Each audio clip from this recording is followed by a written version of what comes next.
Hey y'all, and welcome back to part 2 of this tutorial. In this video, we are going to get into the editor and get our mission and add-on settings ready for us to start making the mission. So we still have a little bit of work to go before we actually start placing units, and I know this can be boring and more than a little tedious, but believe me when I tell you from experience that you should not wait until you're almost done with your mission before you do these things. It'll save you a lot of time and headaches later. So with that, let's get started. We're going to click on this editor button on the right here and pick a map. In this case, I'm going to be loading up the Lithium FFA map because it's one of my favorites. And then we're just going to go ahead and hit OK and wait for it to load. And you may sometimes, depending on your mod pack, you'll get stuff like this, these little errors. Don't worry about that. Most of the time you can go without it. It's not going to bother you at all. Alright, so now that we've fully loaded it, and sometimes it can take a moment, the first thing you're going to want to do is just be able to look around the map.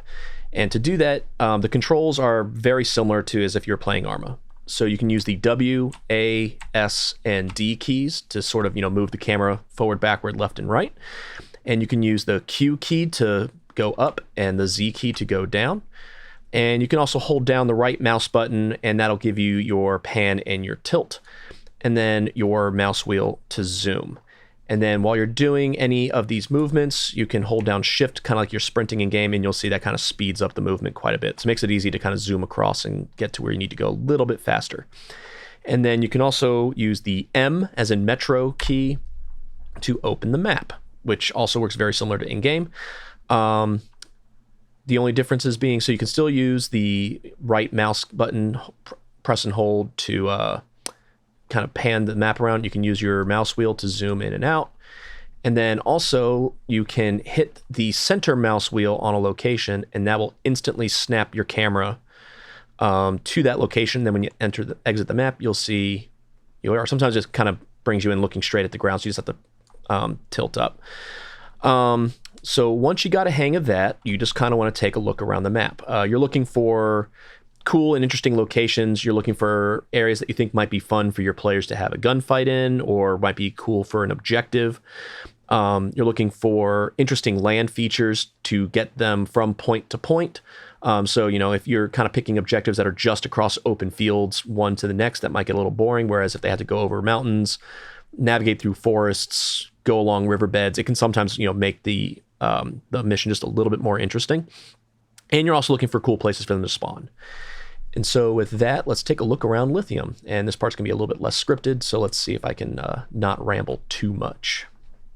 All right, so let's get started here. I am in the south part of the map at the this big airfield, which can be a popular spot to spawn players in because it gives you a lot of room to mess around with. You can place all sorts of vehicles all over the place. You have access to pre-existing helipads and barracks and towers and things like that.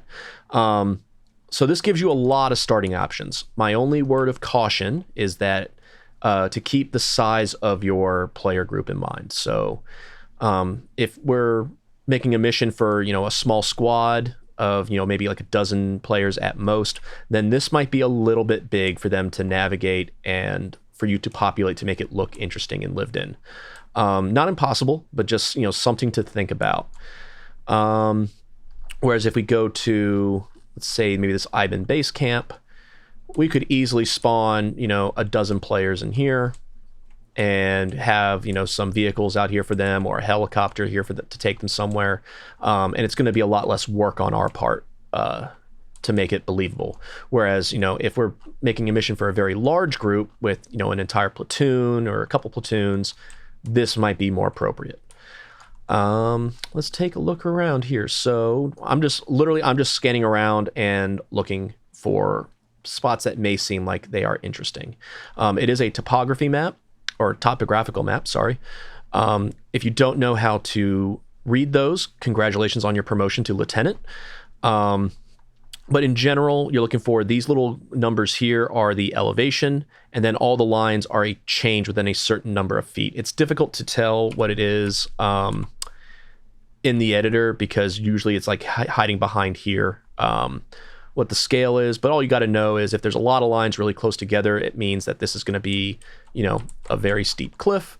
Whereas if there's almost no lines, you're going to see that it's mostly flat with a little bit of areas. And as you zoom in, you'll get more or less detail. Oh, I'm sorry, zoom in out, you'll get more or less detail. So let's maybe take a look at this. What is this? Kalenawi. So this could be a interesting fight for either a larger group or a targeted raid. We could have the players either trying to get through a city of civilians to get to a certain building, sort of Mogadishu style, or if it's a larger group, maybe this whole town. Oh, this is an interesting building. So this is the embassy building, which a lot of players have had a lot of nightmares in, but it looks like someone's actually stuck two of them together, which could make this very interesting indeed, actually. A little raid on a VIP, or maybe this is a U.S. embassy that they're trying to evacuate people from, and there's plenty of buildings around that we could put, bad guys to be shooting in there. They have to drive up or maybe helicopter onto one of these. Some cool options there. Let's take maybe look a little bit more remote. Let's take a look at maybe Karift. So this is kind of part of the reason I love the map, is you got these really cool kind of smaller villages, but a little kind of clustered. You get a little cluster here and a little cluster there. It makes sort of natural point A, point B. So maybe they have to maybe come in over here, infiltrate down into this town to, find some bad guys or find some intel or something like that. And then maybe it leads them over to here. And then maybe it's like, oh, and then this big important looking building is the big important place we have to go to next. And this could easily fit some, maybe some kind of mortar or some kind of weapons cache in here that they have to come and find. And then lots of spots for bad guys. There's spots up here in the mountains I'm just now seeing. That can also be fun. It's kind of a nightmare for players to get on and off, but that could be part of the mission. We're talking about cool terrain features of, all right, we can't, you got to get to something up here or over here.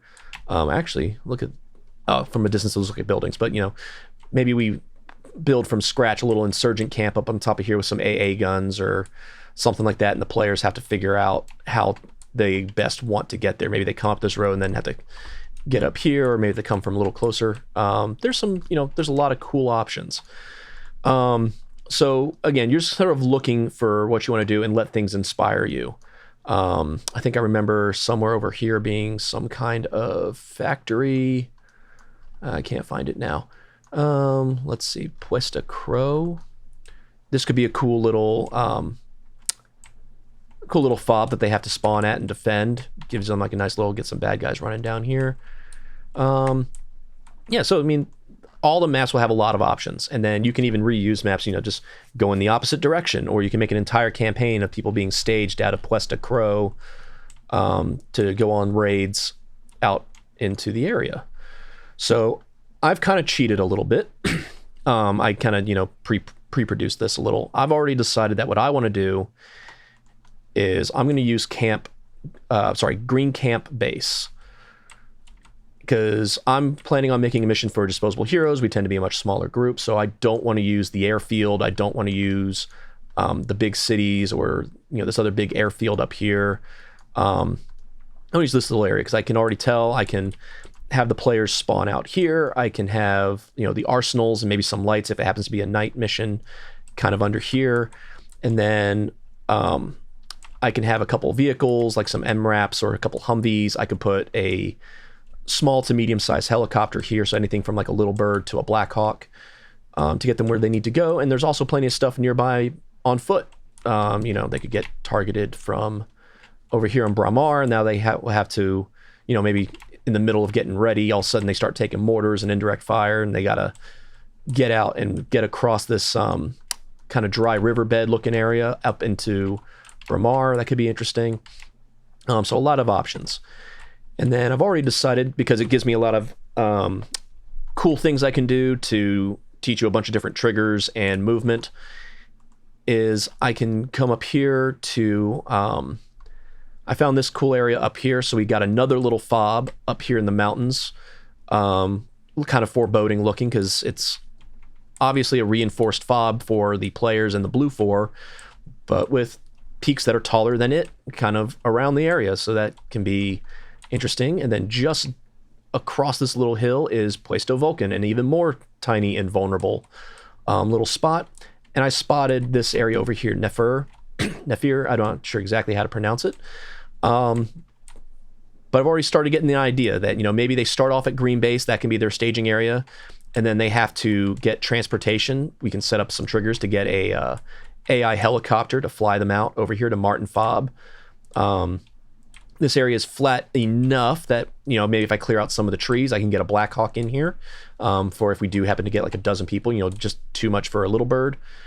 Maybe something interesting happens in here. I haven't decided yet. And then maybe something happens at Puesto Vulcan and they have to get over here. And then from there, they can launch an assault into Nefer. There's some cool stuff here that bad guys can be hiding behind. Here we have, maybe something draws them into this lower area and then they end up having to fight their way up the hill through all these buildings to, I think I've decided maybe some kind of mortars hidden up in this area that they have to find while it hammers Puesto Vista. So with that, now that I've kind of decided where I want to start and where I want to go, now we get to all the fun settings. All right, so I'm back at our Green Base camp, Green Camp Base. I'm going to mess that up so many times. I'm back here for now, and the first thing that we're going to want to do is you're going to go up here to the attributes and then general. This is going to be where we're going to set kind of the building blocks of our mission and how it's going to work. Since this is a basic video, I'm not going to touch everything in this menu, but only the stuff that we absolutely need.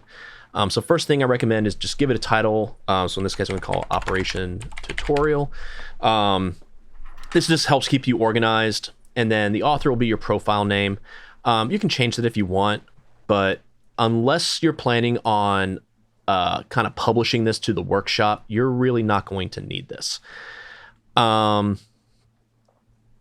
You can also leave any kind of briefing text here in the overview, but again, we're not planning to try to publish this to the workshop for the internet at large to use. We're just making this for our friends. The first actually important thing that we are going to need is this section here. We're going to want to make sure that DLC is set to none, and then we're going to uncheck require DLC. This way, our players that don't have everything that we do aren't going to get a bunch of annoying errors and then kicked out of the mission. And again, because we're just making this for our friends, in this case, the Disposable Heroes community and not the internet, we don't need this extra headache. We're trying to make this as easy as possible. This is more important if you have a lot of dependencies and you don't necessarily know what everyone else has access to. And then for now, we can go ahead and ignore this overview locked and loading screen. This is going to be more where you can set custom text for those relative screens, but we don't really need to worry about that because, again, we're not publishing this to the workshop. Under states, this is where we can start to set certain settings. To be honest, in this case, we're using some add-ons that will override some of this, like ACE, and you may have add-ons that, will override the ability to see the map or enable saving and things like that. So most of the time, I leave this all just on default. But this is where you could, for example, if you're not using some of those add-ons that override or you're making something more vanilla, you can say, hey, I want them to be able to see the map, but I don't want to give them access to a GPS. Like as a World War II scenario or a early Desert Storm one before GPS was available, things like that. You can disable the HUD if you want to really mess with your players, things like that. But I tend to just leave this all at default and then kind of enforce what I want in other ways. We are also going to go ahead and ignore the unlock and init pages, just because that's going to be a little bit more advanced than what we want to do. So we're going to move straight here to this miscellaneous tab. And the first thing you're going to notice is these two boxes. This is going to be kind of what sets our green 4 relationship to the blue 4 and the red 4. The shaking hands means they're going to be friendly, and the swords means they're going to be hostile. In this case, my idea for the mission is that, we're going to be blue 4, and we're going to be initially starting fighting against insurgents, but maybe eventually stumble upon, Russian backers, kind of like a Wagner-esque sort of situation. And so I'm going to set them to hostile to blue 4, but friendly with red 4. Note that you can have these settings change dynamically in mission using different triggers and scripts and things like that. But for this tutorial, I'm going to keep things simple. I'm also going to recommend that you keep this binarized scenario file button checked. This is going to sort of compact your information when you save it and make your loading times faster at the cost of, I think it says like you can't edit the mission file in a text editor. But since this is a basics and we're not going into a ton of scripting, we don't really need that option. And then I'm also going to recommend that you check editable objects Zeus. Now what this does is if you have it unchecked and then you enter Zeus once you're in game, everything that you added to the mission file in the editor will not be available to the Zeus unless you manually add it. There's a module within the Zeus things to add editable objects, and we'll go over that at a later time. Whereas if you check this box from the get-go, when you enter Zeus, the things you place in here are going to be available for you to mess with. So it just saves time and effort later. I think if we're making a huge mission with a ton of editable objects in it, maybe then you'll want to leave this unchecked. But for our purposes, we're not going to worry about that. And then everything else here we can leave alone. All these other things are going to be a little bit more advanced than I'm getting into for this tutorial, but feel free to go around and mess with these at your own pace later once you get comfortable with the basics and want to try to maybe do some more advanced things. But for now, we're going to leave the rest of this alone. All right, now that we're done with the general, we're going to go up here to multiplayer. We're going to skip over environment for a second. So in here, some of this stuff is, again, we're not going to really worry about, but I do want to just give a quick overview. We are going to set this to a cooperative mission. It doesn't really matter. And then we're going to set a limit 16. This sometimes does matter. If you set this to like, 2 and then you have 8 players try to join, sometimes it can cause errors. So I don't think we're going to get more than 16 people. In fact, maybe I'll just make myself super safe. I don't think we even have 32 people in DH that regularly show up to missions. So this will keep it nice and safe. The summary for the lobby, we can just leave alone.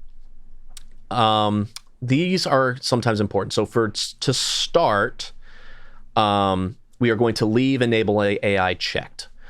So what this does is when we start making our units that our players will inhabit, if we have this unchecked, if there's a spot that is unused, it's not going to spawn.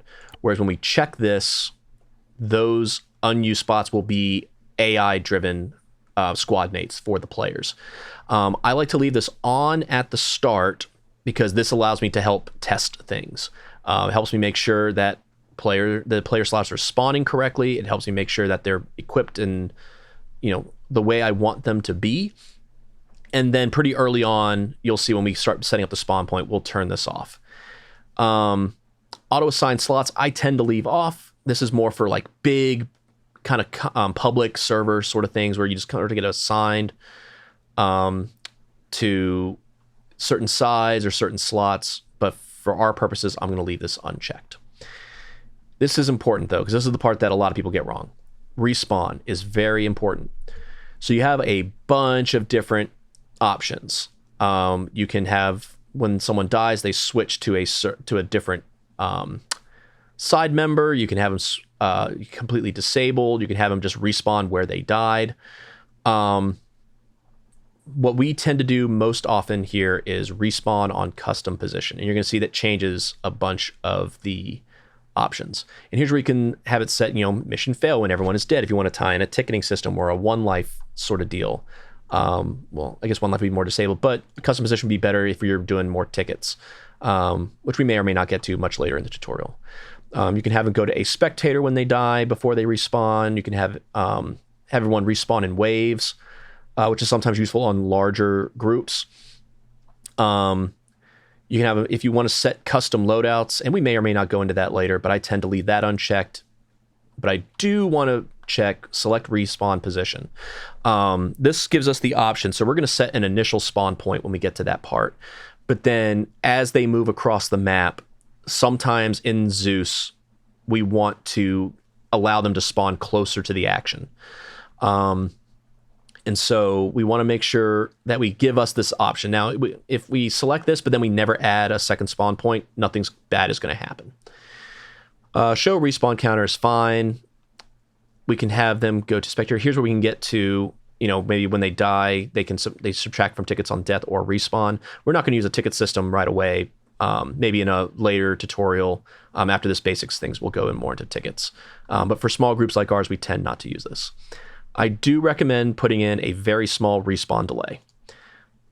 You can just click this over to 5 seconds. That's fine. And I would recommend doing the same for vehicles. I've just found that if you have them respawn instantaneously upon death, or it kind of instantly brings them to the menu, it can sometimes lead to some bugginess. So just putting a very short delay, this kind of helps smooth things out. And then, of course, if you want to maybe make it like a minute and then respawn in waves, that kind of helps. Like, okay, everyone that died within the last minute or 5 minutes or 10 minutes then gets to respawn. But again, for a small player group like us, this is the settings I tend to go with. Show scoreboard, you can choose whether or not, doesn't really matter. Allow manual respawn, I'm going to recommend leaving on because sometimes Arma does weird stuff and the only way to fix it is for them to respawn. Sometimes the Zeus will spawn without the ability to use Zeus, and the only way to fix it is for them to respawn. Or somebody gets a weird spawn in a wall because too many people try to go at once and now they get stuck. Just let them respawn. Allow AI score, we tend not to use because, again, we're eventually going to turn off this enable AI, but you have the option here. And here's where we could set tickets. Here's an important one, though. Save loadout. Restores the original loadout on respawn. So if you have this checked, it means that every time they spawn, they're going to reload with the kit that we will set in the spawn. Sometimes you want that, sometimes you don't. For this, I'm going to leave it off, and so that way don't have to build complete kits for every single player. I know they're going to want to use the arsenal. They're going to want to play tactical Barbie. And I don't want to have them have to redo that work every single time. Tasks, we're going to leave alone for now. Revive, we're going to leave alone for now. Because a lot of this we're going to get overridden in ACE anyways. And then dynamic groups and dynamic AI skill settings, leave these off for now. This is more appropriate for either large public servers in the case of dynamic groups, and for the skill settings, either large public groups or just very large player groups where we just want this to sort of automatically change skill settings based on the players and set values. I tend to just leave all this alone. And then with that, we can hit OK. All right, and then now what I would like to do is we are going to go up here to the settings, and we are going to look at our add-on options. Now, you can and will get lost in this menu a lot because there are a lot of options. Like we're running ACE, and you can see there's like a couple dozen different things you can mess with right here just with ACE. And then so many just other things we got to worry about.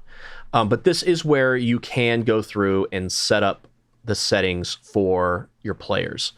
It is important to note whether you're on mission or servers. You'll see that mission settings, you can set it to overwrite the clients, where it says, okay, I want advanced ballistics off, and no matter what the client has, I want that to overwrite them. And then server can overwrite clients and mission. And you'll see we have a lot of settings kind of enabled in the server because we kind of want our players to use our settings when appropriate. So for example, we don't want advanced ballistics, and we want them to use our suppress settings and our medical settings. But when it comes to, what colors they like on their squad radar, we don't have anything enforced. That we let them customize that. So like I said, you can and will get lost in these. I am not going to go into a ton of detail on this. What I will say is if you hit load, you will see that there is a bunch of options that are going to pop up. I'm going to assume that if you're making missions for your group, in this case, Disposable Heroes, that you're going to see there's something that says autosave server, and it's going to have names for it. And this is going to be the settings that were on the server when you played on that. So for example, autosave server Disposable Heroes Ops. This is going to be the settings that were enabled the last time I was on this server. So in this case, as I'm recording this, it was Harper's Sunrise in Iraq campaign. And I already know I just want to use his settings. I don't want to have to go through and have someone else export. I just want what I got from the mission folder. So I can hit OK. And now everything in here is going to be exactly what was on Harper's server, assuming he was using these. If he wasn't using death and hit reactions, for example, we may want to just make sure that this is all right. And kind of just maybe quickly step through some of the more advanced things. But for now, this is going to be enough. So, all right. And then the last thing I want to cover, because this video is starting to get a little bit long, but we're almost done, is I'm going to recommend you at least take a look at your environment settings. Now, this is going to be how we set the weather and also our date and time. So for example, this is supposed to be a near future, so I can set this to, I'm going to use the 2035 setting, and let's make it, I don't know, August 6th is fine. You don't necessarily have to mess with this if you don't want to, but this does affect things like moon cycles, and some maps, it can affect the weather. I think there's some modded maps where if it's wintertime, the rain becomes snow. So I think on most maps it doesn't matter though. And this is also where you can set time. Now an important note is by default you're going to be at 12 noon, which can be fine. However, I feel like a lot of Arma maps, because again it's a very much older game, 12 noon when there's almost no shadows and kind of blanket light across everything is when it looks its worst. But you can see everything. So you can play with these settings, and you'll see after a moment, it sort of resets. So if I make it 8 in the morning, you'll see all of a sudden there's a little bit more dynamic lighting. I can set it to 4:30 in the morning, and now it's nighttime. And because of the date, it looks like there's like a full moon out. So you can see even at nighttime, we can see very well. I can make it a little bit later in the evening. Oh, very, very dark there. But maybe if I kind of pull this back a little bit, maybe make this like 17:45. Whoops, I didn't mean to enter that. But you'll see now it's kind of in the later evening. And you'll see it's kind of hard to get a very precise time in this. But once you kind of get an idea of where you want it to be, you can change this around to your heart's content. And you get this little slider to kind of help you a little bit about what the lighting is.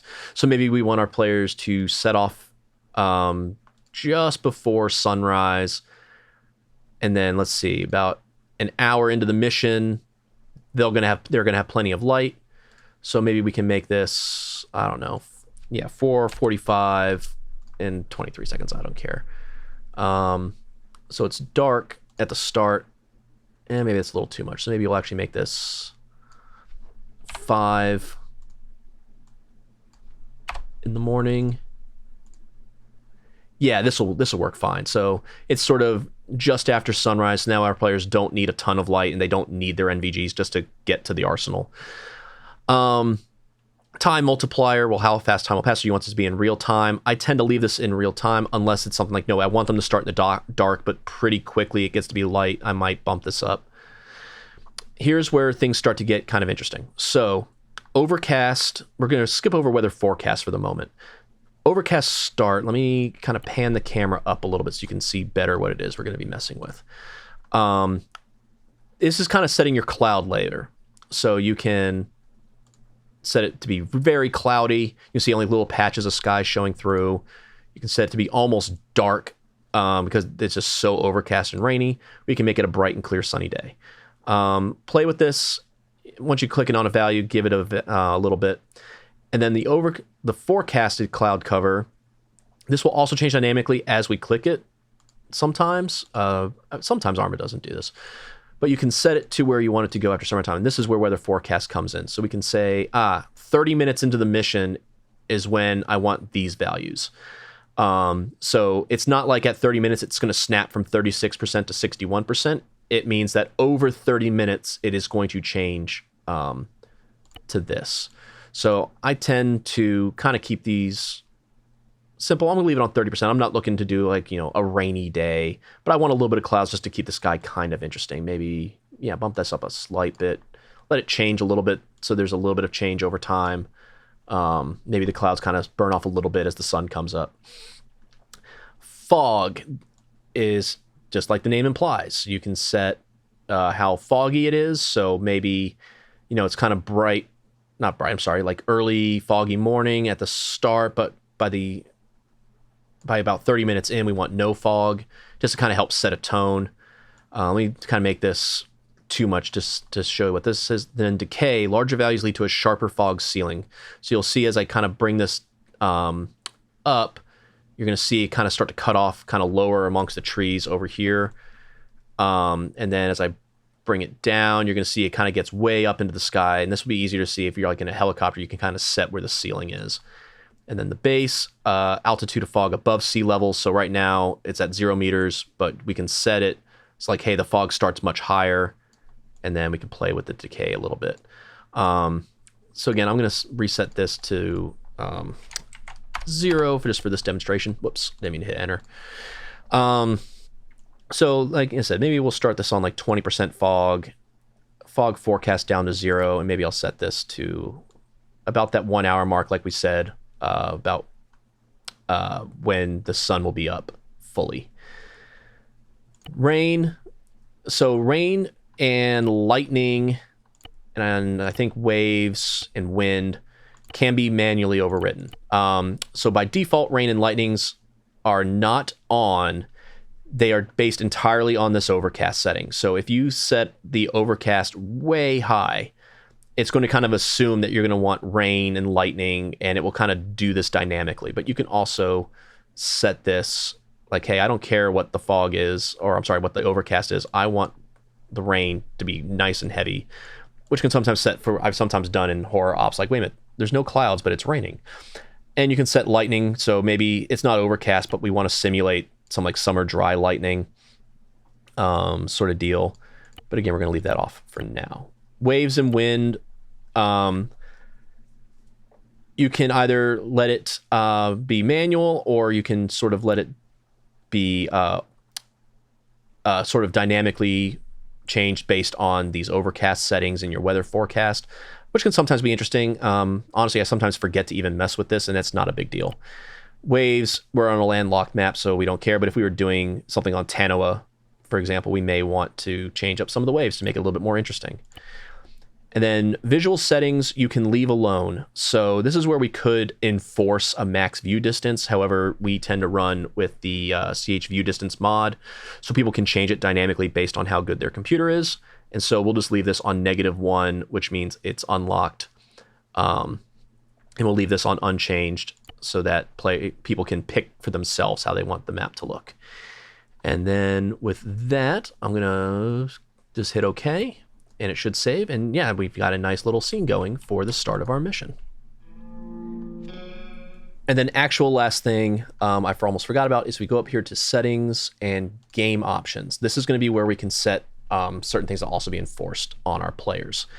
So we can set whether or not we want to enable subtitles, blood, tutorial hints, etc. Most of this stuff doesn't matter. However, difficulty does matter. This is where we can simulate reduced damage. We want our players to be a little bit stronger than normal. We kind of want the AI on custom because we're going to set that in the mission. But this is also where we can set whether or not they can see group indicators, whether or not they can see friendly name tags and detected mines. Some of this gets overridden in ACE, but not all of it. The big one that I keep getting screwed up on is third-person view enabled or disabled. I tend to leave, when I was playing a lot of single player, I had it locked into first person just because I wanted to challenge myself that way. And then when I made missions, I never changed this. And then people that liked third person for certain things got real mad at me because it was set to disabled. Again, most of this gets overridden by the add-ons, but I recommend just making sure that's enabled or disabled if you want to lock them in. Like I'm planning on making eventually like a tanker mission or campaign where no, you're going to have to actually use the scopes and the screens inside the tank, no third person cheats. But yeah, so I recommend just taking a look through the difficulty settings and the general settings to make sure that they are going to be set to what you want. Alrighty, y'all. So I know this video got a little long and boring, but again, I highly recommend that you do all of this before you start actually building your mission. So again, we got into our map and we looked around to check out how we'd like our mission to flow, got our general and multiplayer settings the way we want them. We got our add-ons ready to go. We set up our environment, and then we checked our basic difficulty settings. So we're going to go ahead and end this video here, but in the next one, we're going to finally start placing units and building out our player's spawn point, getting the arsenal ready, and maybe build out the area just a little bit to add some immersion. Until then, I'm Anuncia, and I'll see you in the next one.